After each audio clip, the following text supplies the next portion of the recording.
से मर रहे हैं। अच्छा जनाब, बिजनेस रिकॉर्डर की जानिब बढ़ते हैं और बिजनेस रिकॉर्डर में जो अहम खबर है वो मरियम नवाज के हवाले से है कि Maryam has nothing to do with Mayfair properties.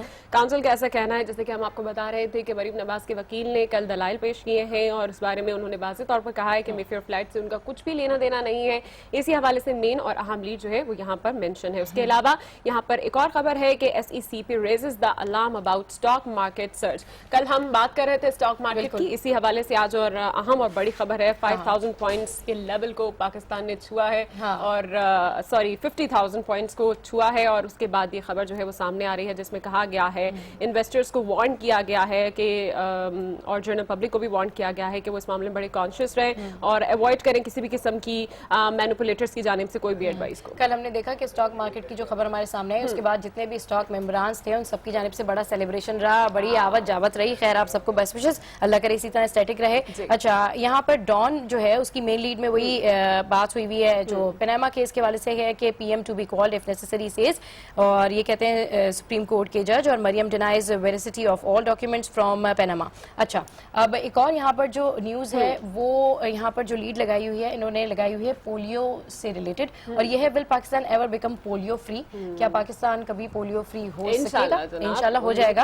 अच्छा उसके बाद जो है यहाँ पर इसका थोड़ा सा मैं पैराग्राफ पढ़ देती हूँ ताकि आसानी हो जाएगी। Success pledged by government that Pakistan will become polio free, the disease is not near eradication and in a country that remains the last bastion of the virus। मतलब इसके अंदर ये लिखा गया है, ये बताया गया है कि हम बिल्कुल करीब करीब हैं कि हम पोलियो फ्री हो जाएं। पूरी कोशिशें की जा रही हैं कि पाकिस्तान पोलियो फ्री हो जाएगा। इसके अलावा जो ये अखबारात की लीड थी हमने आपको बताई, क्योंकि जंग अखबार में आज मेन लीड तो एक ही थी, उसके अंदर जो थी वो काफ़ी खबरें थी, और जो एक खबर है जो बड़ी ताज़ा खबर है जो हर तरफ खबर है वो है मौसम, चाहे पाकिस्तान का हो या गिलगित बल्तिस्तान का हो। तो मुख्तलिफ शहरों का हाल जान लेते हैं और बढ़ते हैं इस्लामाबाद की जानिब। बिल्कुल, आप मौसम की बात कर रही थी तो मौसम की खबरें तो दूसरे शहरों से लेंगे, लेकिन जैसे कि आप जानते हैं कि शहर इक़्तिदार का मौसम हमेशा गर्म ही होता है। जब सियासी बात की जाए तो सुप्रीम कोर्ट में पनामा मुकदमा और तैयबा तशद्दुद केस की समाअत आज होगी। मजीद तफसीलात जानते हैं, इस्लामाबाद से हमारे नुमाइंदे मौजूद हैं आसिफ नवीद। आसिफ बताएगा क्या तफसीलात है? आप देखिए पनामा मुकदमे की समाअत अब से कुछ देर बाद सुप्रीम कोर्ट में शुरू होने जा रही है। जैसा कि गुज़श्ता रोज़ जमात इस्लामी के वकील ने अपने तमाम तर दलाइल मुकम्मल कर लिए और उन्होंने तमाम जो उनके पास शवाहिद थे वो पेश कर दिए थे, जबकि बारह अदालत ने कहा कि जिन शवाहिद की आप बात कर रहे हैं वो पेश किए जाएँ, दलाइल उन पर दिए जाएँ जो शवाहिद हैं। मफरूज़ों पर अपनी बातचीत नहीं होगी। तमाम उन्होंने अपने दलाइल मुकम्मल कर लिए हैं। वज़ीर आज़म की जो साहबजादी हैं मरियम नवाज, उनके जो वकील हैं उन्होंने अपने दलाइल का आगाज़ कर दिया और वज़ीर आज़म की साहबजादी की जानिब से इजाफी दस्तावेज़ात सुप्रीम कोर्ट में जमा करा दी गई, जिसमें एक दफ़ा फिर कहा गया है कि मेफेयर फ्लैट्स की वो हकीकी मालिक नहीं है। और इसी हवाले से आज जो वज़ीर आज़म की साहबजादी उनके वकील बाकायदा तौर पर आज दलाइल गुज़श्ता रोज़ भी दे रहे थे, आज भी उनके दलाइल जारी रहेंगे और इसी हवाले से वो अपने दलाइल देंगे। और अगर हम बात करें दूसरा अहम जो केस है वो तैयबा तशद्दुद केस है, वो भी अब से कुछ देर बाद चीफ जस्टिस की सरबराही में 3 रुकनी बेंच उसकी समाअत करेगा। इंतहाई अहम नौइयत की समाअत होगी क्योंकि आज तैयबा की जो DNA रिपोर्ट है उस पर वो भी तफसीली तौर पर आ जाएगी और उसके साथ साथ जो पुलिस की इन्वेस्टिगेटिव रिपोर्ट है DIG की सरबराही में वो भी सुप्रीम कोर्ट में गुज़श्ता रोज़ जमा करवा दी गई है। तो तमाम आतर शवाहिद की रोशनी में आज जो है वो समाअत को आगे बढ़ाया जाएगा। जैसा कि कहा गया था कि जब तक तैयबा के वालिदैन की तस्दीक नहीं हो जाती और जब तक सुप्रीम कोर्ट नहीं कहती तैयबा को यहाँ नहीं लाया जाएगा। जो स्वीट होम के चेयरमैन है जुमुर्द खान वो तो यहाँ पहुँच चुके हैं, दीगर इंसानी हुकूक की तंजीमों के नुमाइंदे भी पहुँच चुके हैं और वकला की तादाद भी बड़ी तादाद भी यहाँ पर पहुँच चुकी है। ठीक है, इस्लामाबाद से आसिफ नवीद अपडेट कर रहे थे, आपका बहुत शुक्रिया। तैयबा केस की समाअत, इसके अलावा पनामा केस की समाअत है। और अब आगे बढ़ते हैं और रुख करते हैं लाहौर का जहां पर मौजूद हैं आज न्यूज़ के नुमाइंदा हुमा भट्ट और इनसे जानते हैं लाहौर के मौसम का अहवाल। हुमा भट्ट बताइए, मेगा बरसेगा कि नहीं बरसेगा? सर्दी की थरथराहट जारी है कि नहीं जारी है? बिल्कुल मेघा बरसेगी और उसके बाद मौसम जो है वो खुशगवार होगा, लेकिन कल रात से जो बारिश का सिलसिला शुरू हुआ है मूसलाधार बारिश का, वो अभी तक भी जारी है। अभी जो है महकमा मौसमियात के मुताबिक कहा गया है कि हल्की और तेज़ बूंदाबांदी और बारिश का सिलसिला जो है ये जारी रहेगा और ये सिर्फ आज के दिन नहीं बल्कि ये 2 रोज तक मजीद जारी रहेगा सिलसिला। और आज भी जब मैं ऑफिस की तरफ आ रही थी तो तभी देखा सूरज निकलने की कोशिश तो बहुत बार बार करता है, लेकिन बादल जो है उसे फौरन अपने घेरे में ले लेते हैं और फिर इस वक्त भी आसमान जो है वो बादलों से भरा हुआ है। लेकिन वैसे अगर देखा जाए तो अगर दिल का मौसम खुशगवार हो तो आपको हर सो महका हुआ और प्यारा प्यारा लगता है, लेकिन जो बादल आसमान पर छाते हैं तो उसकी वजह से मौसम वैसे ही खुशगवार सा महसूस होता है। और आज अगर वर्किंग डे ना होता तो यकीनन आज लाहौरी जो है वो खूब ख्वाबों का जो है मजा लूटते, लेकिन घर में भी और इसके अलावा अपने दफातर में तालीमी जो इदारे हैं वहाँ पर भी खाने पीने का सिलसिला ज़रूर जारी रखा जाएगा। लेकिन इसके साथ साथ महकमा मौसमियात की तरफ से भी जो खबरें हैं वो भी मैं बताती जाऊँगी। महकमा मौसमियात का कहना है कि आज बारिश जो है बारिश का सिलसिला जारी रहेगा, बादल आसमान पर छाए रहेंगे और ना सिर्फ लाहौर में बल्कि पंजाब के बाकी शहर जो हैं वहाँ पर भी यही बूंदाबांदी और तेज़ बारिश, कहीं तेज़ और कहीं हल्की बारिश का सिलसिला जारी रहेगा। और उसके बाद ये 27 तारीख के बाद ये जो बादल हैं ये आसमान से पंजाब से बिल्कुल ही चले जाएंगे और उसके बाद ये यकीनन खैबर पख्तूनख्वा का रुख कर लेंगे। और इसके बाद जो बारिशें हैं, बारिश बरसाने का ये मौसम जो है ये यकीनन 6 फरवरी तक पंजाब में पहुंचेगा और फिर जो लाहौरी हैं वो फिर खुशगवार मौसम से लुत्फानंदोज होंगे। क्या बात है, मेहमान बनकर बारिश आ रही है। हुमा, ये बताएं आपका मूड आज बड़ा जबरदस्त लग रहा है, मौसम के साथ साथ कोई खास वजह? यकीनन यही वजह है कि आज मौसम बहुत खुशगवार है और यकीनन उसी की मुनासबत से हम लोग यहाँ पर, आप ड्रेस भी देख रही होंगी, रेड है उसी के लिए पहना हुआ है ये ड्रेस। चलिए ठीक है, 27 तारीख से पहले आप एंजॉय कीजिए। लगना भी खुशगवार लगना चाहिए। ठीक है, बहुत शुक्रिया हुमा भट्ट, आप हमें अपडेट कर रही थी और वो मौसम की खूबसूरती आपके चेहरे से झलक रही थी। बड़े रेड कलर की शॉल पहनी हुई है, कुछ अलग ही लग रही थी आज हुमा। और अब लाहौर में तो जनाब जब 6 फरवरी आएगा तब देखी जाएगी, लेकिन कराची में इस वक्त मौसम बड़ा खुशगवार है। रात को भी हल्की बारिश हो रही थी और अब मौसम कैसा है कराची का ये जानते हैं हमारे नुमाइंदे शमील अहमद से। शमील बताएगा कि कराची का मौसम कैसा है, क्या आज बारिश होने की कोई तवक्को है? अच्छी देखिए, महकमा मौसमियात की जानिब से कहा गया था कि मंगल और बुध के रोज़ कराची में बारिश का इम्कान है। कल दिन में तो बारिश नहीं हुई, लेकिन रात के पहर में तकरीबन कराची के आधे से ज़्यादा कराची के मुख्तलिफ इलाकों में जो है वो हल्की बूंदाबांदी हुई, जिसके बाद इस वक्त जो दर्जा हरारत है कराची का वो 16 सेंटीग्रेड रिकॉर्ड किया गया। महकमा मौसमियात का कहना है कि आज दिन में किसी वक्त भी हल्की बारिश की तवक्को है कराची में, लेकिन इस वक्त सूरज अपनी पूरी आबोताब के साथ कराची में मौजूद है। जी ठीक है, शमील अहमद कराची से अपडेट कर रहे थे। आपका बहुत शुक्रिया, तो हर तरफ खुशगवार है। गुड मॉर्निंग, आज में कुछ मजीद न्यूज स्टोरीज भी आपको बताते हैं, जिसमें सबसे पहले आपको बताएं कि गुजरांवाला के इलाके गार्डन टाउन में चाय लाने में ताखीर पर मालिक ने घरेलू मुलाजिमा के चेहरे पर चाय फेंक दी। इससे 12 साल मुलाजिमा रुखसार का चेहरा बुरी तरह झुलस गया, जिसे तिबी इमदाद के लिए सिविल अस्पताल मुंतकिल कर दिया गया है। थाना अरूब पुलिस ने कार्रवाई करते हुए मकान मालिक आसिफ के भाई इमरान को भी हिरासत में ले लिया है। जाने ह्यूमन राइट्स एक्टिविस्ट जो है वो क्या कर रहे हैं और हमारी एनजीओज क्या करती हैं, इस तरह के वाकयात आए दिन सुनने में आते हैं। और कराची के बड़े मसले की बात कर लेते हैं, जो है कराची में रोज रोज के ट्रैफिक जैम पर बिलाखिर इंतजामिया को होश आ ही गया। That is good. Deputy commissioner east की हिदायत पर new M A Jinnah road और खालिद बिन वलीद रोड पर कायम शोरूम्स के तजावुजात के खिलाफ मुश्तरका ऑपरेशन किया गया और रास्ता साफ कर दिया गया। एम ए जिना रोड और दीगर शाहराहों पर भी गाड़ियों की गैर कानूनी पार्किंग के बायस ट्रैफिक के मसाइल संगीन हो गए हैं, जिनका सद्देबाब करने की जरूरत है। लगता है कल जब से वज़ीर आला सिंध जो है वो मुराद अली शाह जब ट्रैफिक जैम में फंसे तो उसके बाद ट्रैफिक इंतजामिया जाग गई और उन्होंने साथ साथ हिदायत की है कि हर एसपी आपको सिग्नल पे नजर आना चाहिए अपने इलाके का। रहीम यार खान की बात करें तो रहीम यार खान में नून लीग के एमपीए ने जानवरों की लड़ाई का इनेकाद करवाया, जबकि सुप्रीम कोर्ट की जानिब से हर किस्म के जानवरों की लड़ाई पर पाबंदी आयद है। तकरीब में असिस्टेंट कमिश्नर लियाकतपुर तकरीब के मेहमान खुसूसी भी थे और पुलिस मेहमानों को प्रोटोकॉल देती रही। पुलिस भी अदालत उस्मा के हुक्म पर अमल दरामद की बजाय आला शख्सियात को प्रोटोकॉल देने में मसरूफ रहे। मेले की फुटेज सामने आने पर 10 अफराद के खिलाफ मुकदमा दर्ज कर लिया। कमाल है, इस मुल्क में लोग इतना आपस में लड़ रहे हैं तो जानवरों को लड़वाने की क्या जरूरत है। अब जानवर भी लड़ रहे हैं। अफसोस की बात यह है कि एक हुक्म पहले से सामने आ रहा है और उसके बावजूद भी इस तरह की खिलाफ वर्जियां हो रही हैं। खैर 10 अफराद को गिरफ्तार तो कर लिया गया है। आगे बढ़ते हैं और लेते हैं एक छोटी सी ब्रेक, जिसके बाद शामिल करेंगे खाना बनाने का झटपट तरीका।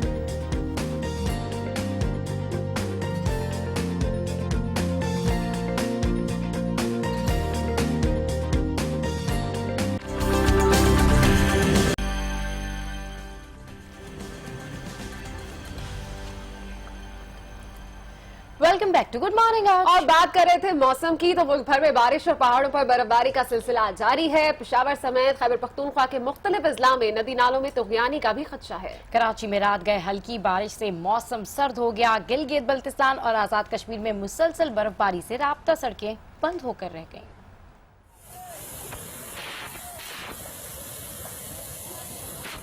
बलूचिस्तान में बारिश ने तबाही फैलाई है। मुख्तलिफ हादसात में 3 अफराद जाँ बहक और 9 अफराद जख्मी हो गए। कल से शुरू होने वाला बारिश का सिलसिला वक्फे से जारी है। रात गए कराची के मुख्तलिफ इलाकों में हल्की बारिश से मौसम सर्द हो गया। डिजास्टर मैनेजमेंट सेल ने क्वेटा कराची और क्वेटा चमन शाहराहों पर सफर न करने की हिदायत जारी की हैं। खैबर पख्तूनख्वा के हजारा डिवीजन, स्वात, अपर दीर और लोअर दीर में बर्फबारी वक्फे से हो रही है। अपर दीर के लवारी टनल में दोनों अतराफ बर्फ पड़ने से ट्रैफिक की आमदोरफ्त मुअत्तल हो गई है। गिलगित की जिलाई इंतजामिया ने सूबे में मजीद बारिश और बर्फबारी का अलर्ट जारी कर दिया है। और आपने देखा कि किस तरीके से अपर दीर में बर्फबारी हो रही है। लवारी टनल जो है वो बंद हो गई है और वो लोग जहाँ पर महसूर है, अल्लाह करे वो साथ खैरियत के अपनी डेस्टिनेशन तक पहुँच जाए। आगे बढ़ते हैं और बात करेंगे कि अखबारात के एडिटोरियल में कॉलमनिस्ट आज क्या लिख रहे हैं। इस पर नजर डालने के लिए हमारे साथ मौजूद हैं नफीस नईम साहब। अस्सलाम वालेकुम, वेलकम टू गुड मॉर्निंग। आज कैसे हैं नफीस साहब? बहुत बेहतर, अल्लाह का शुक्र। आप सुनाएं?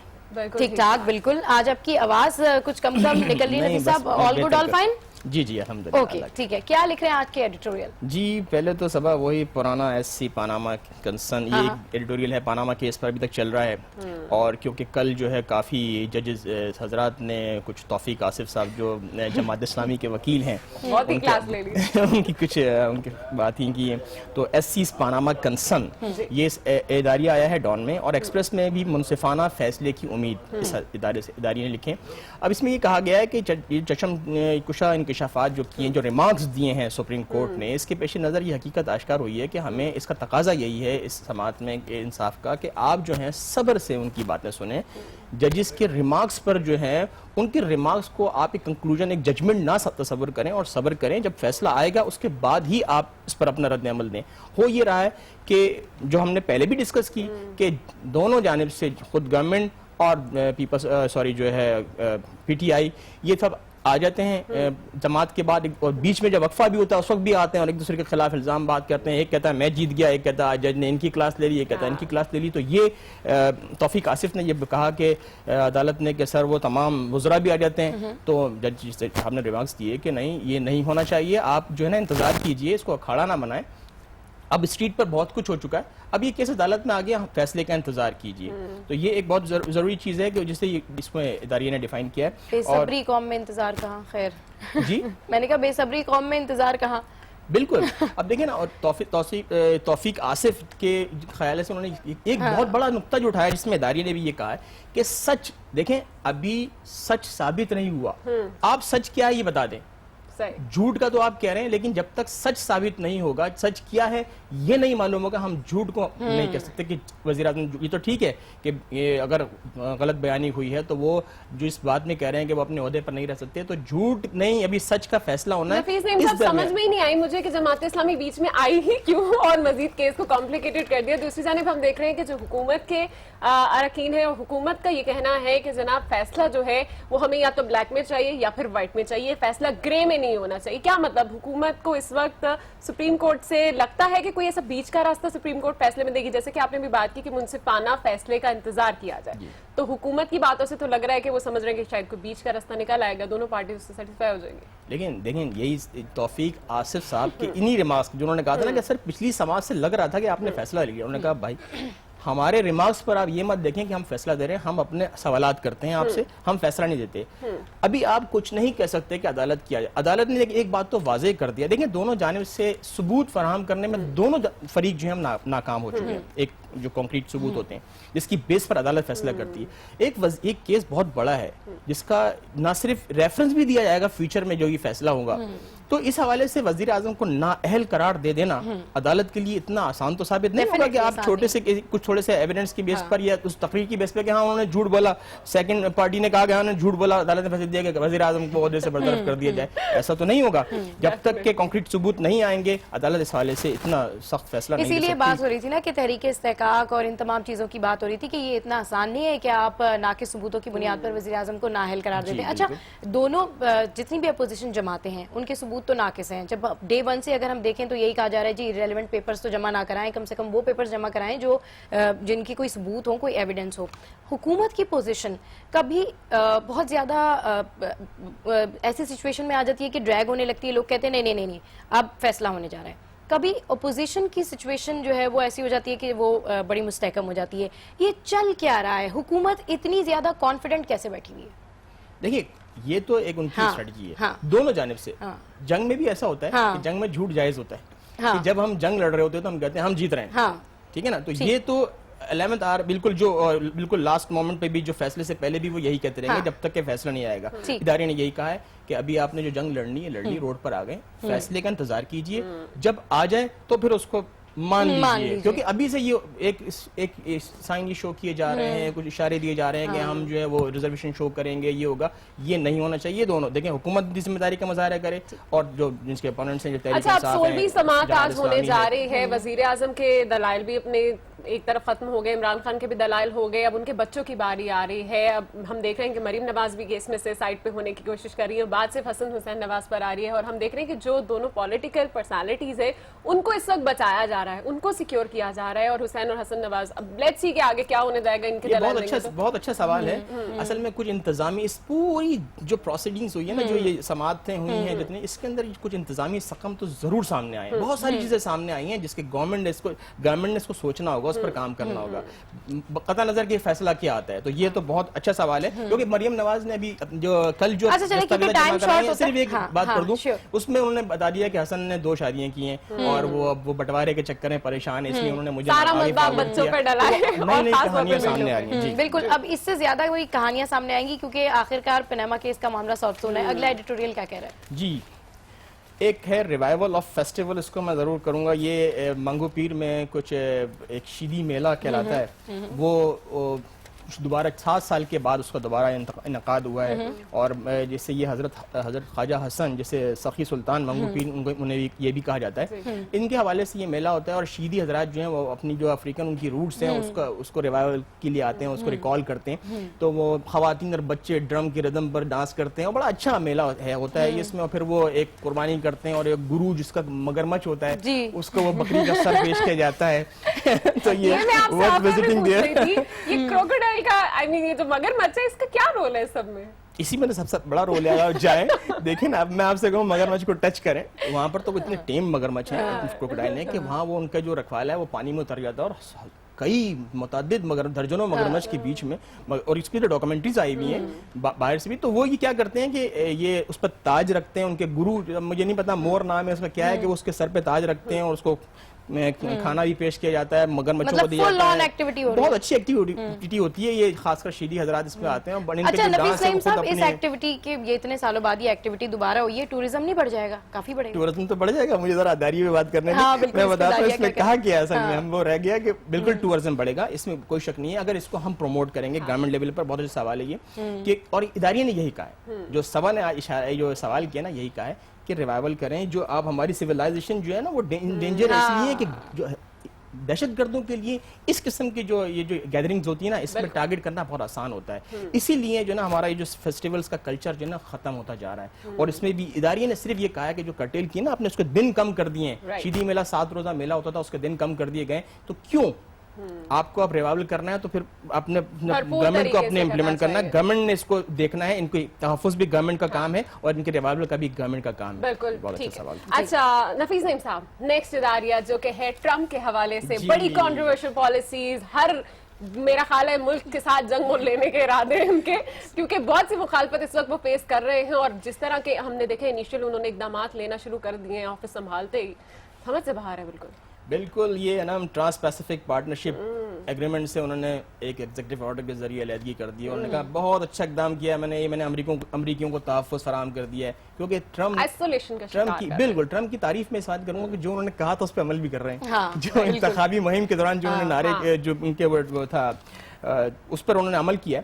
और साथ में उन्होंने इसमें इदारे ने सख्त एडिटोरियल्स पाया है कि नए अमरीकी सदर के इब्तदाई इकदाम, ये एक्सप्रेस का एडिटोरियल है, और उसने कहा है कि ये तो दुनिया ग्लोबल विलेज बनने जा रही है, लोग आपस में तजारती उस पर राब्तों में होते हैं, तजारत के जरिए मिले हुए होते हैं। ट्रम्प ने ही क्या किया कि ये तो एक आइसोलेट करने के मुतरादिफ है अमेरिका को, कि आप कह रहे हैं कि 12 ममालिक की तजारती वो मुआहदा था जिसमें ये कि आपको बकौल ओबामा इसमें गुर्बत खत्म होती, मईशत तरक्की करती। बिल्कुल, ओबामा ने भी उनकी इस पॉलिसी को काफी तनकीद का निशाना बनाया था, बल्कि जब वो अपनी इलेक्शन कैंपेन कर रहे थे उसके दौरान ही उन्होंने कहा था कि जी हम अपनी बिल्डिंग्स बनाएंगे, हम अपना बिजनेस चलाएंगे, हम अमेरिकन हैं और हम अपने मुल्क में अपने लिए जो भी चीज पैदा करेंगे खुद करेंगे, हमें किसी की जरूरत नहीं है। तो मेरे ख्याल में इदारियों ने जो तनकीद की है वो बिल्कुल ठीक किया है, लेकिन वो जो कर रहे हैं वो अपने कहने पे अमल कर रहे हैं। बहुत शुक्रिया नफीस नईम साहब, आप हमारे साथ मौजूद थे और आज बड़े मजे के एडिटोरियल जो है उन्होंने डिस्कस किए। जैसे कि हर रोज एक बात होती है पनामा केस, और उसके बाद पनामा केस तो मुझे ऐसे लगता है जैसे गुड मॉर्निंग आज है ना, ऐसी गुड मॉर्निंग आज के साथ साथ है, क्योंकि जब से हमने ये शुरू किया है तब से ही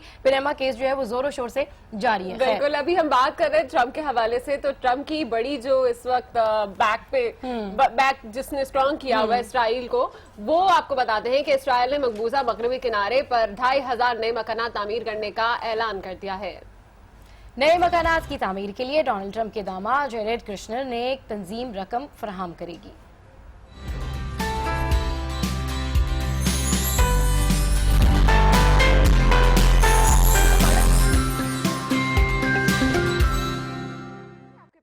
काफी देर से शो हो रहा है, पूरा घंटा संभालने के बाद इसराइल ने दूसरा बड़ा ऐलान कर दिया। इसराइली वजीर आजम ने फलस्तीन के मकबूजा मगरबी किनारे पर 2500 नए मकानात तामीर करने का ऐलान कर दिया। इसराइली वजीर दिफा अयोग दोर लेबरमैन का कहना है कि उन्होंने ये फैसला मकानात की जरूरत की वजह से किया है। मकानात की तामीर के लिए रकम डोनाल्ड ट्रंप के दामाद जेरेड कुशनर की तंजीम देगी। दूसरी जानिब अक़वाम मुत्तहिदा और यूरोपीय यूनियन ने मकानात की तामीर के ऐलान की मजम्मत की है।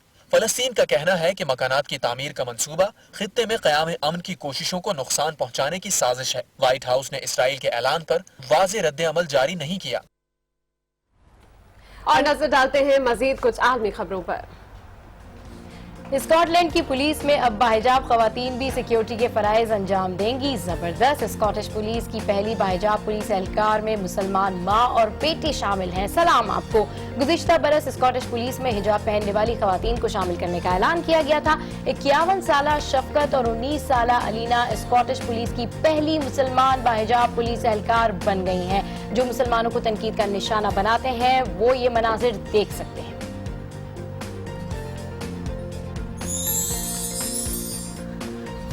स्विट्जरलैंड के सियाती शहर में सालाना 39वां हॉट एयर बैलून फेस्टिवल जारी है। सैकड़ों रंग बिरंगे और दिलकश डिजाइन के गुब्बारों की कौसे कज़ा से सजा आसमान लोगों की तवज्जो का मरकज बना हुआ है।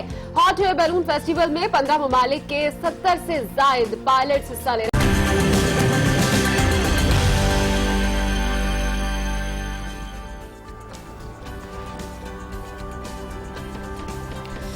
Welcome back to good morning आज। और अब कुछ बात कर लेते हैं आज की तारीख की जो इंतहाई अहम है।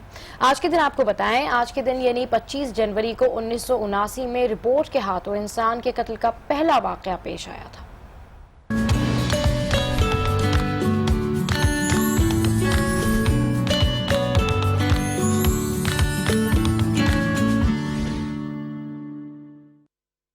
अमेरिका के शहर फ्लैट रॉक में फोर्ड मोटर कंपनी के प्लांट पर एक रोबोट के हाथों फैक्ट्री वर्कर का कत्ल हो गया। प्रोडक्शन लाइन के 1 टन वजनी रोबोट ने वर्कर रॉबर्ट विलियम के सर पर हिट किया, जिससे रॉबर्ट मौके पर ही हलाक हो गया। अदालत ने फैसला दिया कि हादसा हिफाजती इकदाम न होने के बायस पेश आया, इसलिए मुतासरा खानदान को ज़र तलाफी अदा किया जाए। बाद में फोर्ड मोटर कंपनी के वर्कर रॉबर्ट विलियम को $1 करोड़ ज़र तलाफी अदा किया गया। चलें जी, कितना खतरनाक और खूंखार सा ये रोबोट होगा जिसने एक इंसान को कत्ल कर दिया। और कितनी अमेजिंग सी बात है कि इंसान रोबोट खुद ही बनाता है और उसके हाथों कत्ल भी हो गया। This is something strange news for me. और अजीब सी बात नहीं है ना? बहुत ही, मुझे भी अजीब लग रहा था कि किस तरह से एक रोबोट जो कि इंसान की खुद की तख्लीक है और उसके बाद वही इंसान के लिए महल भी हो जाती है। और इसका सिर्फ ये सबूत नहीं है कि किसी को कत्ल कर दिया, बल्कि आजकल जो हम बनाते हैं टेक्नोलॉजी, उससे हम माजूर होते चले जा रहे हैं, क्योंकि ज्यादातर हम उन चीजों के थ्रू अपनी फिजिकल एक्टिविटीज हमारी बंद हो गई हैं। तो ये भी एक तरह से इंसानी मौत। इसीलिए कहते हैं कि किसी भी चीज की ज्यादती जो है वो नुकसानदेह साबित होती है। अगर आप कोई चीज क्रिएट कर रहे हैं तो आप ये ना समझें कि आप उसके खालिक हैं, क्योंकि पावर जो है सिर्फ एक ही है और वो है अल्लाह ताला। ओके, शो में आ वक्त हुआ है एक ब्रेक का, जिसके बाद मिलेंगे। डर्मेटोलॉजिस्ट से हम मालूम करेंगे कि मेकअप के स्किन पर साइड इफेक्ट्स क्या होते हैं।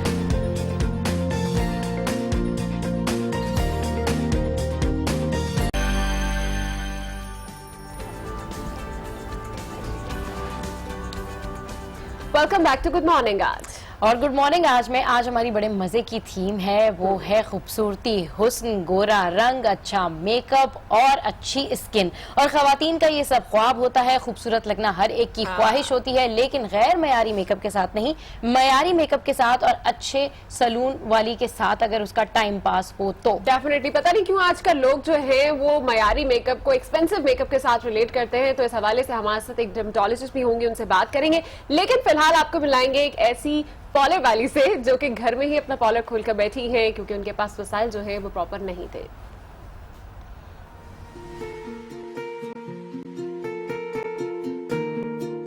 मुख्तलिफ किस्म के लोगों से जो है वो सबका पड़ता है कि अच्छे लोग भी आते हैं और कुछ जो होते हैं नॉर्मल क्लाइंट्स के।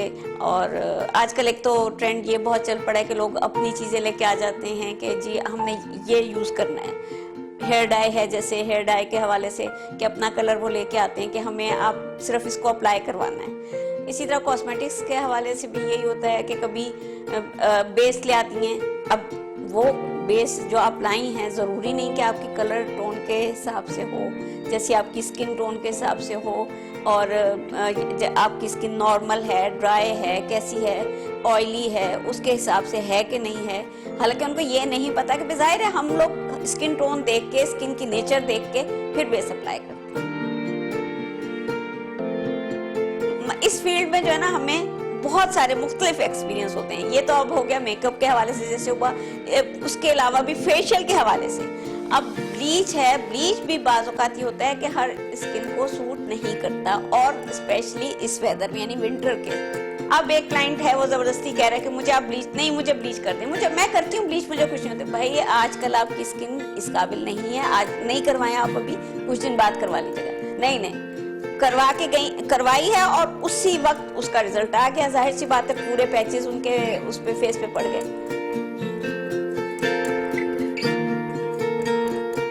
इस कदर अब तो वाइटनिंग का बस दौर है कि हर शख्स फेशियल्स में वाइटनिंग फेशियल, क्रीम्स में वाइटनिंग क्रीम, नाइट क्रीम है तो उसमें भी वाइटनिंग इफेक्ट हो, पेडिक्योर के लिए है तो उसमें भी वाइटनिंग, यानी वाइटनिंग का खपत हो गया खवातीन में।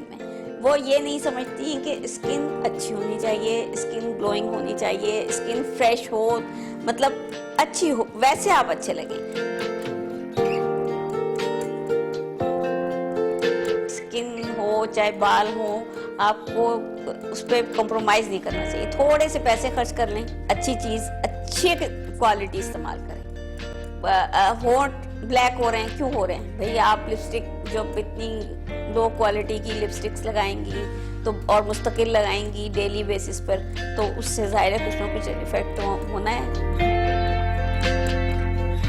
मैं तो लोगों को यही मैसेज देना चाहूँगी कि प्लीज़ मैं ये लो क्वालिटी चीज़ इस्तेमाल मत करें। लोगों की स्किन अब आजकल क्यों ज़्यादा ख़राब हो रही है, उसकी वजह ये बेसिस इतनी लो क्वालिटीज़ की आ गई हैं कि कुछ हद नहीं। जो भी लो क्वालिटी कॉस्मेटिक्स वो इस्तेमाल करते हैं, चाहे उसमें आई शेड हो, चाहे उसमें लिपस्टिक हो, नेल पॉलिश हो, नेल्स का रंग बदल जाता है, हर चीज़ में यही है कि रिजल्ट्स तो उसके हैं लो क्वालिटी के। मेकअप की बात हो रही है तो जनाब इस वक्त हमारे स्टूडियोज में मौजूद है डर्मेटोलॉजिस्ट डॉक्टर शगुफ्ता। आइए उनसे बात करते हैं। अस्सलाम वालेकुम and welcome to good morning. कैसी हैं आप? अल्लाह का शुक्र, ठीक ठाक। आप सुनाएं? बिल्कुल ठीक ठाक। डॉक्टर शगुफ्ता, आज हम बात कर रहे हैं कि जो मेकअप्स हैं उनके फेस पर क्या क्या साइड इफेक्ट्स होते हैं। हमने खुसूसी ये टॉपिक भी इसलिए रखा क्योंकि हम लोग भी डेली बेसिस पर मेकअप करते हैं और फिर उसके बाद रिमूव करते हैं। समटाइम्स फेस पे रैशेस आना शुरू हो जाते हैं, तो बड़ी प्रॉब्लम्स होती हैं मेकअप यूज करने के। कैसे पता चले कि कोई जो मेकअप हम यूज कर रहे हैं वो मयारी है भी या नहीं? देखिए, एक तो इफेक्ट आपको इस तरह पता चल जाता है कि जब आप कोई गुड क्वालिटी का मेकअप यूज करते हैं, अच्छा क्वालिटी का मेकअप करते हैं, तो आपके फेस को वो इनहांस करता है, राइट, इसको ब्यूटीफाई करता है। और अगर आप लो क्वालिटी या अगर आपका मेकअप कॉस्मेटिक ठीक नहीं है तो वो आपको इनहांस करने के बजाय ब्यूटी को वो और ज्यादा बुरा लगता है। तो एक तो आप जो है लगाने से भी फील हो जाता है। उसके बाद दूसरी चीज़ ये है कि देखें, अगर आपको किसी भी चीज़ से, चाहे वो क्रीम हो चाहे कॉस्मेटिक हो, आपको उसका टेस्ट करना बहुत ज़रूरी है। अच्छी से अच्छी क्वालिटी का मेकअप भी होगा, अगर आपकी स्किन पे सूट नहीं करेगा, बिकॉज स्किन टाइप्स बहुत डिफरेंट होती हैं। मतलब ड्राई स्किन है किसी की, ऑयली स्किन है किसी की, कॉम्बिनेशन टाइप है। तो आप अगर स्किन टाइप के अकॉर्डिंगली अपना मेकअप यूज नहीं करेंगे तो वो भी आपको नुकसान अच्छा देगा। डॉक्टर साहब, मेकअप की बात अभी हम कंटिन्यू करेंगे, लेकिन यहाँ पर एक बड़ा कॉमन क्वेश्चन है पूरे पाकिस्तान में, लड़कों का भी और लड़कियों का भी, और वो कॉमन क्वेश्चन ये होता है कि 10 डेज में गोरा होना है, ठीक है, 15 डेज में गोरा होना है, और मार्केट में 1000 से ज्यादा ऐसी फेयरनेस की क्रीम्स मौजूद हैं जो आपको कहते हैं कि अच्छा ये 20 डेज में करेगा, वो आपको 30 डेज में करेगा, वो आपको 40 डेज में करेगा, ठीक है, वो आपको 10 डेज 15 डेज में रिजल्ट भी दे देता है, लेकिन उसके बाद फिर pigmentation, dark circles, scars, two tones की जो स्किन हो जाती है, फिर वो क्या होता है, मतलब ये किस तरह देखे ना, फॉर टाइम बीइंग वो आपको रिजल्ट बहुत फास्ट दे देगा, इंस्टेंट दे देगा, बट क्यों? क्योंकि उसमें स्ट्रॉन्ग स्टेरॉइड्स होते हैं। ठीक, अब स्ट्रॉन्ग स्टेरॉइड्स होते हैं वो आपके फेस के लिए, आपकी स्किन के लिए बहुत हार्मफुल है, बिल्कुल भी ठीक नहीं है। फौरन तो आपको इफेक्ट दे देगा, लेकिन जैसे ही आप उसको छोड़ेंगे, जब तक आप यूज करते रहेंगे आपकी स्किन बहुत अच्छी रहेगी।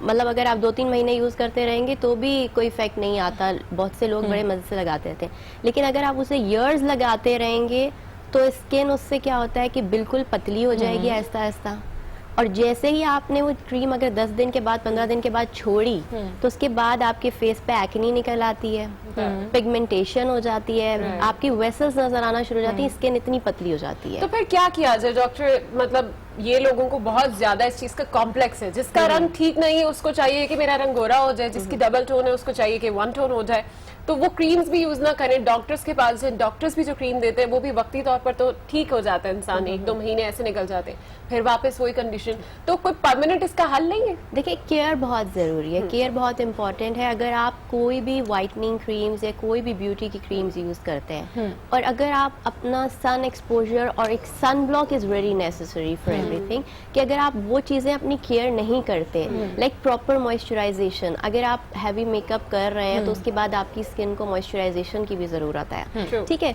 आपको जो है अपनी फेस को, हमारे पास आजकल देखें एक ट्रेंड है इंजेक्शंस, ग्लूटाथियोन इंजेक्शंस। हमारे पास लोग बहुत आते हैं कि आप ये लगा दें और यूं कर दें और 10 दिन में, हफ्ते में मैं यूं हो जाऊं। देखिए, हफ्ते में कोई चीज़ नहीं होती। हमारे पास मेजॉरिटी पेशेंट्स भी इसी तरह आते हैं कि 2 हफ्ते के बाद शादी है तो बस 2 हफ्ते में आप कोई मिरेकल कर दें, तो ऐसे नहीं होता। मैं हमेशा कहती हूँ कम से कम आप 2-3 महीने तो दें हमें, ज्यादा ना सही। आपने जो 20-25 साल से अपने फेस का हाल किया होता है, तो उसमें कम से कम आप हमें 2-3 महीने तो हमें भी दें। तो क्योंकि मेडिकेटेड प्रोडक्ट्स जितनी होती हैं उनका इफेक्ट जो है इंस्टेंट इफेक्ट नहीं देती, वो स्लोली एंड ग्रेजुअली जो है फेस को इफेक्ट देती हैं, बट लॉन्ग टर्म में वो आपके लिए नुकसानदेह नहीं होता। अच्छा डॉक्टर साहब, आपकी इस बात से मैं बिल्कुल इत्तेफाक करती हूँ कि लॉन्ग टर्म में ये प्रोडक्ट्स फायदेमंद नहीं होती, लेकिन हमारे जैसे लोग, हमारे सारे जितने भी शहरी हैं, जितने भी लोग हैं, वो क्या करें? उनको अल्टीमेटली बहुत सारे लोगों का ऐसा कहना है कि यार हम तो उन क्रीम्स की तरफ जाते हैं, क्योंकि जब हम एक स्किन के डॉक्टर के पास जाते हैं तो वो पहले हमें स्किन के टेस्ट लिख के देते हैं, फिर वो हमें इतना लंबा चौड़ा प्रिस्क्रिप्शन लिख के देते हैं जिसमें कम से कम 10-12 हज़ार की ट्रीटमेंट होती है। दिन के सोते वक्त ये वाली क्रीम, फिर फेस वॉश, फिर आईज के नीचे ये, मतलब इंसान सारा दिन ये नहीं कर सकता। तो फिर आप क्या सजेस्ट करती हैं? इसी तरीके से आप भी प्रिस्क्राइब करती हैं अपने तमाम पेशेंट्स को? नहीं, देखिए स्किन में वैसे एक अच्छी बात यह है कि हमें बहुत ज्यादा टेस्ट कोई करवाने नहीं पड़ते हैं। मतलब जर्नली मेरे पास अगर पेशेंट्स आते हैं तो टेस्ट हमें देखें, अगर कोई हार्मोनल इशू वगैरह है तो उसके लिए हम अगर करवाना चाहते हैं तो करवाते हैं कि जहाँ पे मुझे लगता है, वरना मेरे पेशेंट्स के मेरे ख्याल में टेस्ट बहुत ही कम होते हैं। या फिर हम अगर इंजेक्शंस देने हैं, हमें व्हाइटनिंग इंजेक्शंस किसी को देने हैं, तो उससे पहले हमें एक का टेस्ट ऐसा है कि जो हम लीवर का टेस्ट कराना चाहते हैं कि एक बॉडी में जा रही है, तो वो हम NFTs वगैरह करवाते हैं। अदरवाइज टेस्ट की ऐसी कोई कहानी नहीं है। और क्रीम्स देखें, हमारे पास हर रेंज की मौजूद है। अच्छा। अगर आप कॉस्मेटिक प्रोडक्ट्स में भी जाएं या मेडिकेटेड प्रोडक्ट्स में भी जाएं तो हमारे पास 10,000 की भी क्रीम अवेलेबल होती है, लेकिन 1,000 की भी होती है, 500 की भी क्रीम होती है, और वो भी मेडिकेटेड क्रीम होती है और वो भी अच्छा इफेक्ट देती है। अच्छा शुभता, ये बताएं कि वो खवातीन जो बहुत ज्यादा फ्रीक्वेंटली पार्लर जाती हैं और वहां पर जाकर उन्हें फेशियल्स भी कराने होते हैं, साथ साथ बड़ी चीजें हैं जो वो करवा रही होती है फेस को लेकर, पॉलिशर अलग है, फेशियल्स अलग है, उसके साथ मसाज अलग है, तो ये सारी चीजें जब आप कर रहे होते हैं तो समटाइम्स स्पंज भी ऐसे यूज हो रहे होते हैं जो सब पर यूज किए हुए होते हैं। और वो खवातीन जो बहुत ज्यादा जाती हैं तो उनको क्या सजेस्ट करती हैं, क्या एडवाइस करती हैं कि उन्हें पार्लर जाते वक्त किन किन चीजों का मेनली ख्याल रखना चाहिए? एक तो देखें, जो नीडल वाली चीजें जो भी वो ड्यूरिंग फेशियल यूज करते हैं, तो वो मैं चाहूंगी कि हर कोई अपने लेके चला जाए, बिकॉज वो जो ब्लैक हेड्स और व्हाइट हेड्स रिमूवर के लिए, क्योंकि क्या है कि उसमें आपका ब्लड भी चला जाता है, किसी दूसरे का भी ब्लड भी आएगा, तो वो तो आपको हेपेटाइटिस बी AC, HIV इनको भी आपको डेंजर है। ठीक है, तो एक छोटी सी चीज़ है वो आप एक दफ़ा बाय करें। स्पंज वगैरह आप अच्छे पार्लर जाएं तो आप उनसे यकीनन चेंज करवाते हैं, न्यू स्पंज। बिल्कुल, मैं अपनी सारी चीजें इसी तरीके से अलग रखती हूँ, तो वो तमाम लोग जो मेकअप में इस वक्त मौजूद हैं और देख रहे हैं वो सुन लें, देखें, इसीलिए मैं सारी चीजें अपनी अलग करती हूँ। अच्छा डॉक्टर साहब, ओवरऑल अगर हम कंक्लूजन निकालें तो आज की हमारी थीम ये है कि गैर मयारी मेकअप यूज नहीं करना है, फेक क्रीम्स हमने बैन कर देनी है, फेक ट्रीटमेंट्स जो है वो बैन कर देने हैं। ऑल्टरनेटिवली नेचुरली हम कैसे अपनी स्किन को ग्लो कर सकते हैं, अगर हम स्किन के डॉक्टर के पास भी नहीं जा रहे हैं, उसका क्या तरीका है? नेचुरल देखें आप, नेचुरल वे तो बहुत बेस्ट है। मैं अगर कोई मुझे कहता है कि मुझे मल्टीविटामिन्स प्रिस्क्राइब कर दें, तो देखें अगर आपके लिए अल्लाह ने हर चीज़, फ्रूट्स हैं, वेजिटेबल्स हैं, हर चीज़ का कोई ना कोई फ़ायदा है।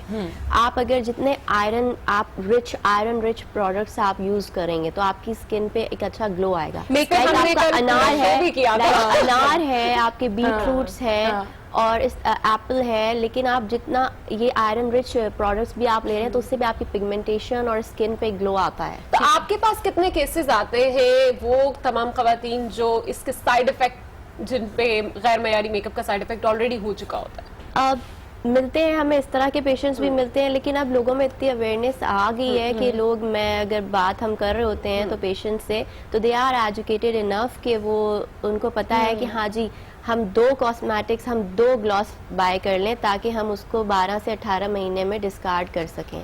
क्योंकि देखें इन चीज़ों की एक्सपायरी होती है, जैसे हर चीज़ की एक्सपायरी है तो इसी तरह कॉस्मेटिक्स की भी एक्सपायरी है। ये नहीं कि एक आपने ग्लॉस लिया और एक आपने ले लिया और उसके बाद आप उसको 10 साल तक यूज़ कर रहे हैं। ज़रूरी नहीं है कि आप 10 अलग कलर की जो है लिपस्टिक्स बाय करें, क्योंकि हर एक के फेस पे कोई 10 कलर नहीं सूट करते। एग्जैक्टली 2-3 कलर्स ही होते हैं जो आपके लिए होते हैं। तो इसलिए आप 1-2-3 चीजें बाय करें, दैट्स इनफ, और फिर आप उसको 12 to 18 मंथ्स में डिस्कार्ड कर दें। बिल्कुल इस तरह का मेकअप खुद ही खत्म हो जाएगा अगर आप यूज करेंगे प्रॉपर्ली, तो उसको अगर आपका डेली यूज है तो वो खुद ही 12 to 18 मंथ्स में वैसे ही वो फिनिश हो जाएगा। अच्छा डॉक्टर साहब, एक चीज आपसे पूछना चाहेंगे वो ये है कि ऑफ कोर्स जब आप लो क्वालिटी मेकअप यूज करते हैं तो शुरू में बड़ा अच्छा इफेक्ट आता है, लेकिन उसके बाद जरा व्यूअर्स को ये बता दीजिए जिनको बड़ी जल्दी जो है वो खूबसूरत दिखना होता है, कि इस तरह के मेकअप जो कि अजीब अजीब चीजों से बनते हैं, हमें पता भी नहीं है कि उनकी प्रोडक्ट्स में क्या चीजें यूज हो रही हैं, उससे क्या क्या बीमारी होती है स्किन की? देखिए स्किन की अगर हम माइल्ड पे जाएंगे तो वो एक्नी है, पिगमेंटेशन है, या फौरन आपको बर्निंग फील होगी, रेडनेस हो जाएगी, पैचेस बन जाएंगे।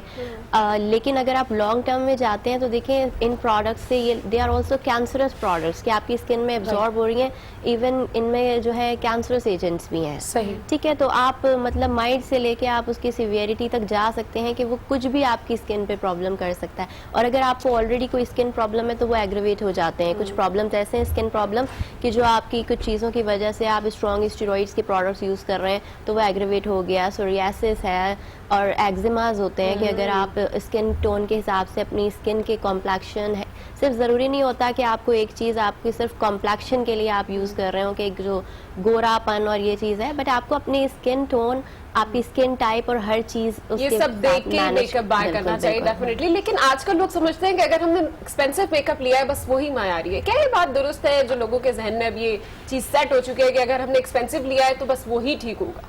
देखिए एक्सपेंसिव प्रोडक्ट्स भी आप हमेशा, मैं कहती हूँ कि एक ऑथेंटिक जगह से बाय करें, क्योंकि अगर आप वो भी बहुत सी आप शॉप्स इस तरह की हैं कि जो एक्सपेंसिव मेकअप भी वही कंपनी, वही नाम, वही चीज होगी, बट वो ओरिजिनल नहीं होगा। तो ये भी बहुत मैटर करता है कि जरूरी नहीं है कि आप एक्सपेंसिव प्रोडक्ट्स बाय कर रहे हैं और वो आपके लिए। एक क्वेश्चन ये है कि अगर किसी को पिंपल हो जाते हैं, ठीक है, तो फौरी तौर पर उसको क्या करना चाहिए? फौरन डॉक्टर के पास जाना चाहिए या घर में पहले थोड़ा सा उसको टाइम देना चाहिए? देखिए एक्ने के बहुत सारे रीजंस हो सकते हैं, तो इसलिए आपको रीजन रूल आउट करना जरूरी होता है कि अगर आपका अगर एक चल रहा है कि आपका रूटीन चल रहा है कि आपकी डाइट बहुत उल्टी सीधी चल रही है, कि आप बहुत ऑयली और बाहर खाना और ये सारी चीजें, चीज, बर्गर्स, ऑयली स्टफ आपका चल रहा है, दावतें चल रही हैं, तो अगर एक दाना निकल आया तो मेरा मानना ये होता है कि देखें इसका रीजन ये भी हो सकता है। आप उसको अवॉइड करके देखें, थोड़ा सा अवॉइड करके अगर ये कि हाँ एक चीज ऐसी है कि अगर एक दाना नहीं है, वो स्प्रेड हो रहा है, तो then you have to consult a doctor. बहुत सारे लोग ऐसे होते हैं ना कि अगर एक भी पिंपल निकल गया है तो वो फौरन ट्रीटमेंट करना शुरू कर दिया और फिर उससे वो बहुत सारे दाने, इतना स्ट्रॉन्ग ट्रीटमेंट स्टार्ट कर देते हैं एकदम से वो कि बस जो है वो भी ठीक नहीं होता। आप अपना फेस वॉश देखें, हो सकता है आपने कोई फेस वॉश चेंज किया हो, आपने कोई कॉस्मेटिक्स नया चेंज किया हो, उसका प्रोडक्ट आपको इरिटेट कर रहा हो, इस वजह से आपको दाना निकल आया हो, आपको उससे रिएक्शन हो गया हो। अच्छा डॉक्टर ये बताइएगा कि हमने एक्सपेंसिव मेकअप की भी बात की है, गैर मयारी मेकअप की भी बात की है और मुख्तलिफ फैक्टर्स हैं जिससे आपकी स्किन जो है वो तबाह बर्बाद हो जाती है। एक स्किन स्पेशलिस्ट के पास जाएं, वो भी क्रीम्स ही आगे से देते हैं। होम रेमेडी क्या है, घर में रहते हुए हम क्या कर सकते हैं? मतलब वेजिटेबल्स खाना, फ्रूट्स खाना, पानी पीना, ये तो चीज हर कोई बताता है। उसके अलावा हम जैसे आजकल हम लोगों को देखते हैं कि जी बेसन के साथ लेमन मिला लो, पुदीने का पानी पी लो, यही चीजें इस तरह के घरेलू टोटके जो हैं, क्या समझती हैं इनके कोई साइड इफेक्ट्स होते हैं? देखिए, घरेलू टोटके मैं कहती हूँ कि एकदम से बगैर सोचे समझे ना करें, नहीं करना, क्योंकि आपको अगर सुना, आपने टीवी पे सुना, आपकी स्किन टाइप डिफरेंट है, आपकी ड्राई स्किन है, और उसको पैच टेस्ट जरूर कर लें आप। सही, हमेशा जो है या तो आर्म पे यूज कर लें या बैक ऑफ योर ईयर आप उसको लगा के घंटा चेक कर लें उस चीज को। सही, तो वो जरूर करें। आप कोई भी टोटका यूज करने से पहले डायरेक्ट फेस पे लगा के सारी रात के लिए ना सो जाए। ये नहीं पता कि आप तो सो गए और सुबह उठे तो आप कहें कि ये तो मेरा चेहरा पता नहीं क्या हो कि आपने टीवी पे देखा कि टमाटर लगाइए और यहाँ पे अंडे का लेप लगाइए और आपने भी वही लगा लिया। कोई भी चीज किसी को भी रिएक्शन दे सकती है। ये हम नहीं कह सकते कि एक क्रीम अगर आपको सूट कर रही है तो आपको भी करेगी, ऐसा हरगिज नहीं है। हर एक की स्किन डिफरेंट है, हो सकता है कि किसी को क्या चीज प्रॉब्लम कर देती है। बिल्कुल सही कह रही हैं। अच्छा डॉक्टर साहब, चलते चलते बिल्कुल क्योंकि टाइम शॉर्ट होता है, बड़ी जबरदस्ती हमारे साथ आज डर्मेटोलॉजिस्ट मौजूद है, टिप दे दीजिए for all skin type, male और फीमेल, हेल्दी स्किन के लिए। हेल्दी स्किन के लिए 3 बातें इन्होंने की कि हम डाइट अच्छी रखें, अपनी फ्रूट्स, वेजिटेबल्स, पानी जो है ये तो ज़रूरी है ही। अच्छा, हमारी प्रॉपर केयर, जैसे अगर ये कि लाइक अगर हम धूप में निकल रहे हैं तो उसका हमें ख्याल किस तरह करना है। अगर हमारी स्किन ड्राई है तो हमें जो है लाइक फेस वॉश बहुत इंपॉर्टेंट है कि हमें फेस वॉश क्या यूज़ करना है, और ये कि दिन में आप 50 दफ़ा फेस वॉश से मुँह ना धोएं, सबसे इम्पोर्टेंट चीज़। अब क्या होता है कि अगर एक दाना हुआ, कोई स्किन पे प्रॉब्लम हुई तो लोग बार बार फेस वॉश और सोप यूज़ करना शुरू कर देते हैं कि शायद पता नहीं डस्ट की वजह से ऐसा हो रहा है, डर्ट की वजह से ऐसा हो रहा है। आप बार बार अगर फेस पे केमिकल यूज़ करेंगे, आप फेस वॉश सिर्फ 2 दफ़ा से ज़्यादा यूज़ ना करें, सुबह और रात ज़्यादा से ज़्यादा। बहुत अच्छा मैसेज आपने दिया है। मॉइस्चराइजेशन इज़ वेरी इंपॉर्टेंट कि अगर आप हैवी मेकअप करते हैं तो मेकअप रिमूव करके सोएं। ये जो सबसे बड़ा प्रॉब्लम होता है कि जो हमारी ब्राइड्स हैं वो पता नहीं सुबह जब अगले शादियों के बाद बहुत आती हैं लेडीज के, वो जो मेकअप उन्होंने जो है छोड़ ही दिया होता है ना कि वो वॉश ही नहीं करते हैं, तो उसके बाद बहुत प्रॉब्लम्स आते हैं हमारे पास। यानी रात को मेकअप ना करके सोएं और दिन में भी बहुत ज्यादा पानी। अच्छा, मैं बहुत ज्यादा पूरे दिन फेस वॉश करती रहती हूँ, तो मेरा ख्याल है कि शायद ये वजह मेरी स्किन थोड़ी सी ड्राई। खाली पानी से अगर वॉश करना है तो इट्स ओके, बट वो भी आप गर्म पानी से ना करें। जितने गर्म पानी से करेंगे उतनी ज्यादा स्किन ड्राई होगी। आजकल ड्राई सीजन है तो आप अगर गर्म से करेंगे, लेकिन ये कि वो जो आप केमिकल्स के साथ तो बिल्कुल केमिकल्स के साथ वॉश ना करें। डॉक्टर साहब हमारे साथ मौजूद हैं, आपका बहुत शुक्रिया और बड़ी जबरदस्त किस्म की टिप दी है। और जो लोग बार बार अपना मुंह धोते रहते हैं वो थोड़ा एहतियात करें क्योंकि उनकी स्किन जो है वो ड्राई हो जाती है, और जो लोग मेरी तरह कॉन्शियस नहीं होते वो हमेशा खुश रहते हैं। बड़ी अच्छी बात है ये, और तमाम खवातीन को मेरा ख्याल है कि आज का ये सेगमेंट हमारा बड़ा अच्छा लगा होगा। वैसे भी खवातीन की तैयारी हो और मेकअप ना हो तो ये मुमकिन नहीं है, लेकिन कभी कभी गैर मयारी मेकअप खवातीन के लिए परेशानी का बायस भी बन जाता है। और यही नहीं, और लो क्वालिटी मेकअप खवातीन की स्किन बहुत ज्यादा मुतासर करती है। बिल्कुल मुतासर करना भी चाहिए, लो क्वालिटी जो है। इस इशू पर गुड मॉर्निंग आज की टीम ने फेमस डर्मेटोलॉजिस्ट डॉक्टर बतूल से भी बात की और मालूम किया है कि लो क्वालिटी मेकअप प्रोडक्ट के नुकसानदेह असरात से कैसे बचा जा सकता है। आइए सुनते हैं कि डॉक्टर बतूल क्या कह रही हैं।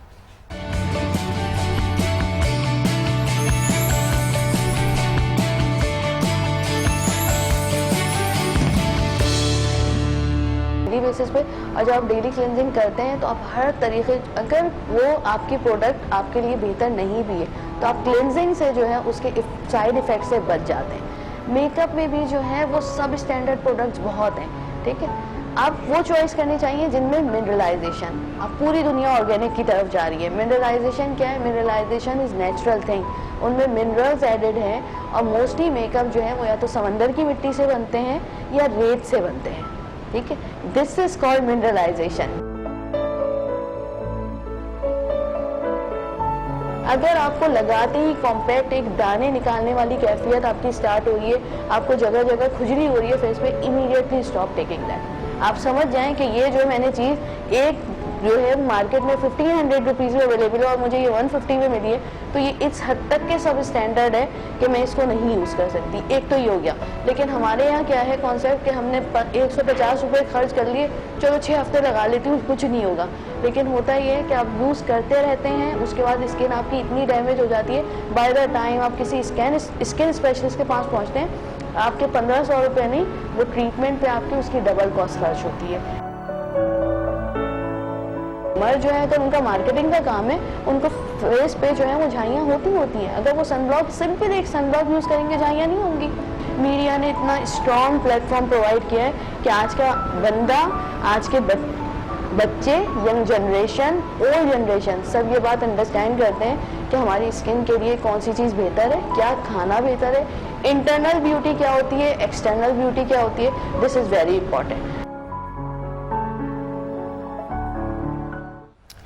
तो आपने देखा कि किस तरीके से डॉक्टर साहिबा बता रही थी कि मिनरल मेकअप यूज करें। वही जो बात मैं आपसे करी थी कि आजकल ये ऑर्गेनिक मेकअप्स और मिनरल मेकअप्स बहुत चल रहे हैं। अच्छा अनम, बहुत सारे डॉक्टर्स के पास, अभी हम डॉक्टर साहब से भी बात कर रहे थे कि जब कोई पेशेंट जाता है तो वो उसको इतना लंबा चौड़ा बिल बना के देता है जो आप 1 साल या 2 साल तक वो ट्रीटमेंट या सारी जिंदगी नहीं कर सकते। तो इसका बेहतर हल ये है, क्योंकि कराची में पानी साफ नहीं आता है, तो आप अपना पानी जो है वो बॉयल करके उबाल के पिए और अच्छी क्वांटिटी में पानी पिए, स्किन साफ रखें और डाइट में जो है वो कुछ फ्रूट्स या वेजिटेबल्स ले लिया करें। तो मेरे ख्याल में आपको किसी डॉक्टर की और किसी क्रीम की भी जरूरत नहीं पड़ेगी। अच्छा, एक बड़ा अहम इशू जो होता है वो स्क्रबिंग का होता है। स्क्रबिंग लोग करते हैं, समटाइम्स इतना ज्यादा उसको स्क्रब कर लेते हैं कि उनके फेस पर पैचेस पड़ जाते हैं, रैशेस पड़ जाते हैं। तो प्लीज इस मामले में बड़ा ध्यान आपको रखना पड़ेगा। और जिस तरह के मेकअप की वो बात कर रही थी, डॉक्टर बतूल की भी बात है आपने सुनी है। चले मजीद भी इस पर बातचीत करेंगे, लेकिन शो में यहाँ वक्त एक ब्रेक का, जिसके बाद मिलेंगे इतवार बाजार के मेकअप।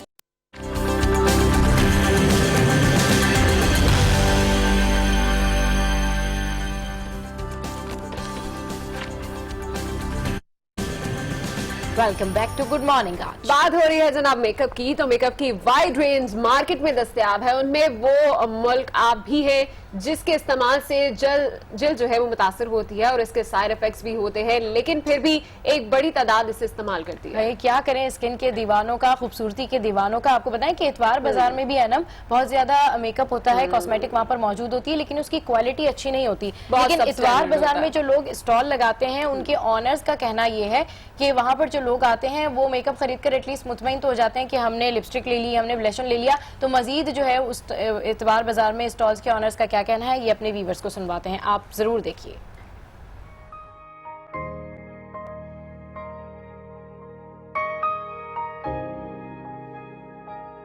मैं मेकअप बेचता हूं, जैसे मेरा मेकअप है 50 का भी है, 40 का भी है, 60 का भी है। जाहिर सी बात है वो क्वालिटी तो नहीं होती इसमें, मगर लगाने वाला अपने दिल को मुतमईन कर लेता है कि मैंने मेकअप में फेस पाउडर लगाया है, मैंने पलकों पे मस्कारा लगाया है, होठों पे लिपस्टिक लगाई है। इसके साइड इफेक्ट जब होते हैं जब इंसान एक्सपायर्ड माल, कोई एक्सपायर्ड चीज यूज करता है, बहुत ज्यादा घटिया वैरायटी जो कम कीमत में खरीद लेता है, फिर वो लगाता है तो उसके साइड इफेक्ट होते हैं। तकरीबन मेरे को इस काम को करते हुए 28 साल हो गए। इस 28 साल के असना में मैंने देखा कि गरीब आवाम वो जो चीज़ महंगी अफोर्ड नहीं कर सकती, अपने दिल को बहलाने के लिए और अपने आप को अप टू डेट करने के लिए उस कॉस्मेटिक का सहारा लेती है जो कम पैसों में वो आसानी से ले सकती है।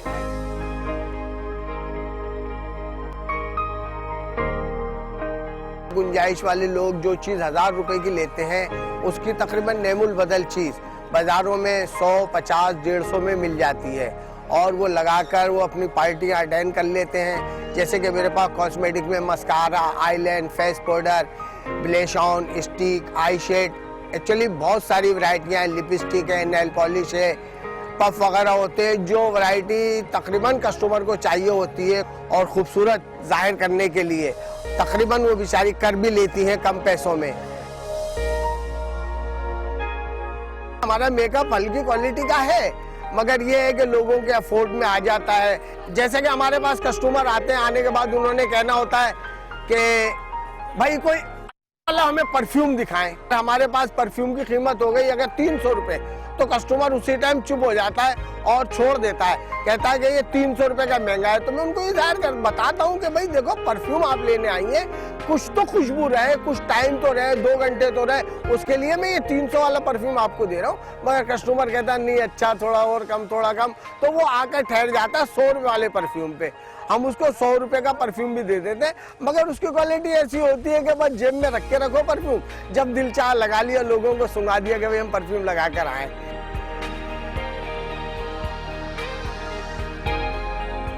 मेरी कस्टमर जो है तकरीबन मेरे से लिपस्टिक लेते हैं जिसकी कीमत 30 रुपए से लेकर 50 रुपए तक की है, मगर बास टाइम उनको वो 30 और 50 वाली भी महंगी लगती है। वो और कहती है कि इससे सस्ती वाली, तो मैं उनसे कहता हूँ कि भाई आजकल 30 और 20 में आता क्या है। मैंने देखा है कि जो बहुत अच्छी पर्सनैलिटी के लोग भी होते हैं, जो अच्छी शख्सियत की मालिक खवातीन आती हैं, वो भी ये कहती हैं कि देखें भाई ये लिपस्टिक आप 100 की 3 लगा लें। तो ऐसा नहीं है कि गरीब भी सस्ता खरीदता है, बल्कि हर इंसान अपने अमाउंट को देखकर और अपने पैसे को गुंजाइश से खर्च करना चाहता है, और वो चाहता है कि कम पैसों में अच्छी चीज हमें मिल जाए।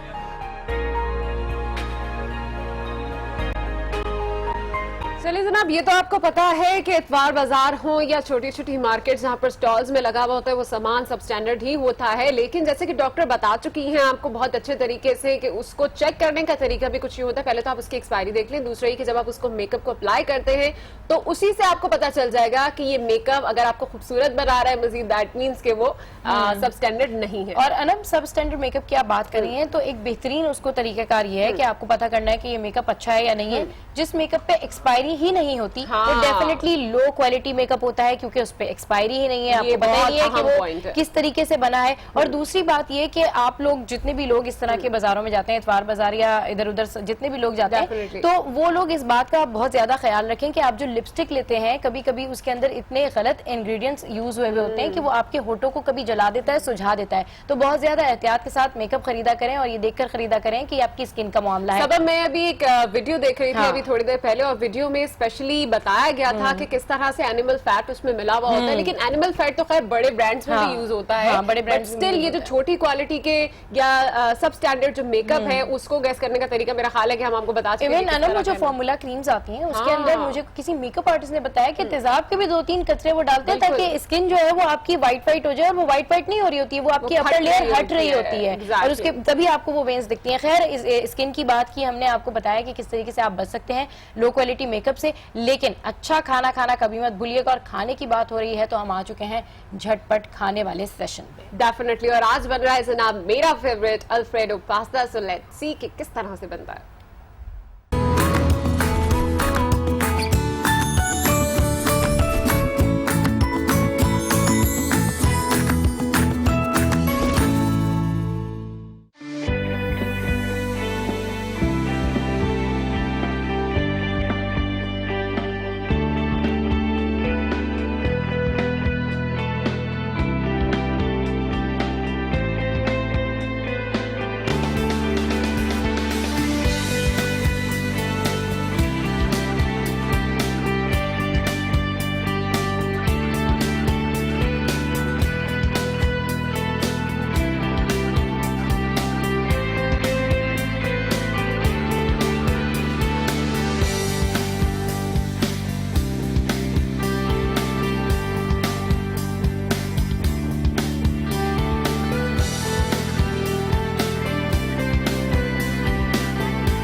तो जी अल्फ्रेडो पास्ता, और आप क्या कह रही थी कि आपको भी बनाना है, आपको बड़ा पसंद है? हाँ, और मैंने अक्सर ही नेट के ऊपर इसकी वीडियो बड़ी सर्च किया, पर मुझे इस तरह का पास्ता नहीं मिलता था। मेरा ख्याल है फाइनली आज मुझे वो रेसिपी मिल चुकी है जिसके थ्रू मैं घर में जाके अब नेट सर्च करने का नहीं है, क्योंकि गुड मॉर्निंग आज में हम दिखाते हैं झटपट रेसिपी, वो भी हमारी फेवरेट। और आपको पता है कल हम जब बात कर रहे थे वेजिटेबल्स की, तो मैंने घर जाके मिक्स वेजिटेबल्स भी बनाई और फिर कैरेट का जूस भी बनाया, खूब सब्जियां खाई। यार व्हाट्सएप पे तस्वीर ही भेज देती है अपनी क्रिएटिविटी की। खैर अनम कभी मुझे कोई तस्वीर नहीं भेजती है। यहाँ वक्त हुआ एक ब्रेक का, जिसके बाद मिलेंगे पाकिस्तान के चमकते सितारों से।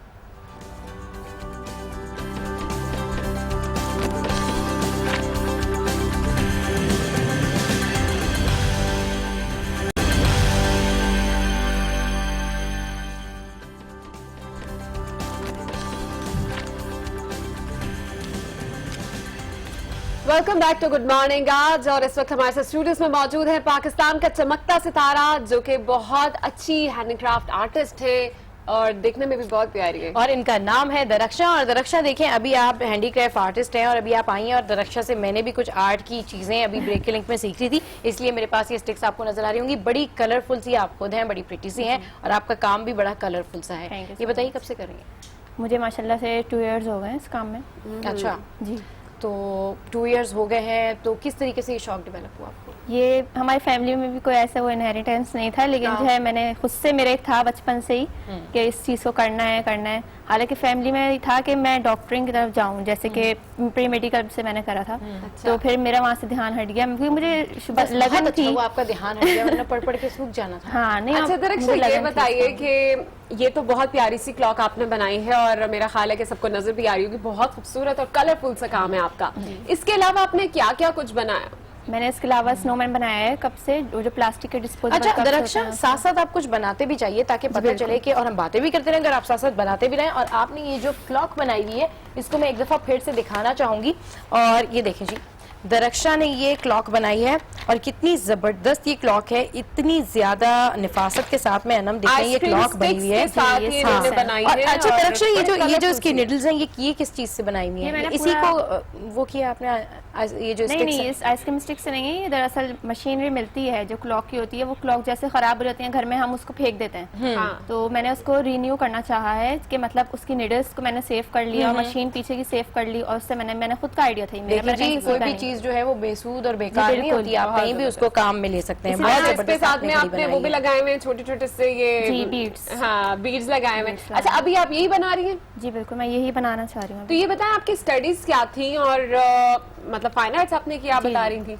अच्छा, तो फाइनल प्रोजेक्ट में आपने क्या क्या कुछ बनाया था? मैंने उससे जो है कार्टन्स आते हैं, मिल्क कार्टन्स, उनसे मैंने डब्बे को काट के मैंने लैम्प बनाया उससे। अरे वाह। और जो है मैंने स्पून जो होते हैं डिस्पोजेबल, जैसे प्लास्टिक के खाने वाले स्पून, उससे मैंने क्लॉक बनाई थी पूरी। वो भी इसी तरह की क्लॉक थी, लेकिन उसके बीच में क्लॉक लगी हुई थी और साइड में पूरा स्पून वर्क था।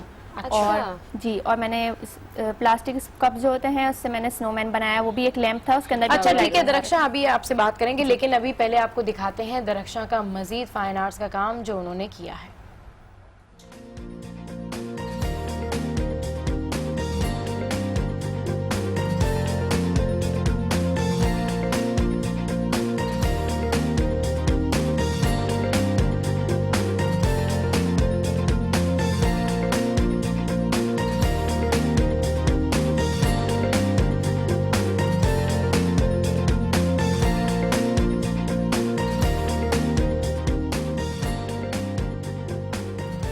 ऑल इन वन आर्टिस्ट हैं जनाब, आपने उनका काम देखा है, पेंटिंग्स भी बनाई हुई है इन्होंने, स्केचिंग भी की हुई है, साथ साथ हैंडीक्राफ्ट। ये क्या कुछ कर लेती हैं आप? जी माशाल्लाह, ये मैंने स्टार्टिंग में बेसिकली मेरा था ही स्केचिंग का।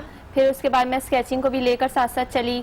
तो इसी तरह हुआ जैसे कि फ्रेंड्स ने मुझे सपोर्ट किया। कुछ फ्रेंड जैसे क्लास में होती हैं अक्सर कहती हैं यार तुम भी मेरा भी स्केच बना दो, मेरा भी बना दो, डिमांड आती गई। फिर मैंने सोचा कि यार इस काम से तो बंदा कुछ कमा भी सकता है। मेरी फ्रेंड ने खुद मुझे ऑफर की, जैसे कि मैं पेमेंट यार देना चाह रही हूँ और 2000 ले लो, इतने ले लो।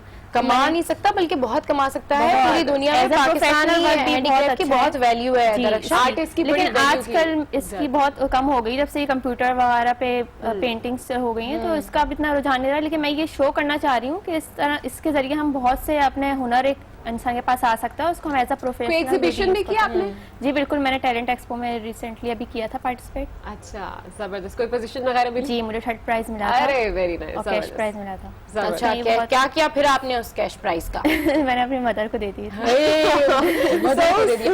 ये जबरदस्त आपने काम किया। अच्छा, मदर से याद आया, आपकी जो वालदा है वो आपको सपोर्ट करती हैं, अप्रिशिएट करती हैं? जी, सबसे बड़ी बात यही है, अल्हम्दुलिल्लाह फैमिली ने बहुत सपोर्ट किया है इस काम में, वरना मैं तो जैसे रिलेटिव्स होते हैं बाद, वो कहते हैं ये तो इस काम का फोकस ही नहीं है और ये तो बिल्कुल ऐसी है, उसका तो आजकल के कोई कौन कर रहा है ये काम, फाइन आर्ट्स की तरफ जा रही हो तुम, मेडिकल में जाओ। मैंने कहा नहीं भाई, मैं इस काम में बेस्ट ऑफ लक, जो भी कुछ आप कर रही हैं और बहुत खूबसूरत काम है, इसको जरूर आगे लेके जाएगा। हमारी ढेर सारी दुआएं हैं आपके साथ। इसी तरह का अगर टैलेंट आप पर भी मौजूद है और आप भी इस सीट पर आना चाहते हैं तो जरूर अपनी कहानी हमें बताएं। इंशाल्लाह कल आपसे फिर मुलाकात होगी, सेम टाइम सेम चैनल। ऐसे ही हंसते रहिए, मुस्कुराते रहिए और अपनी कहानी हमें बेचते रहिए, क्योंकि आपकी कहानी में होगा अगर दम तो बुलाएंगे हम आपको गुड मॉर्निंग आज के प्लेटफॉर्म पे, और हमेशा की तरह आपको शाइनिंग स्टार में बिठाएंगे और बताएंगे कि आज हमारे साथ है तारे जमीन पे। So keep watching good morning आज।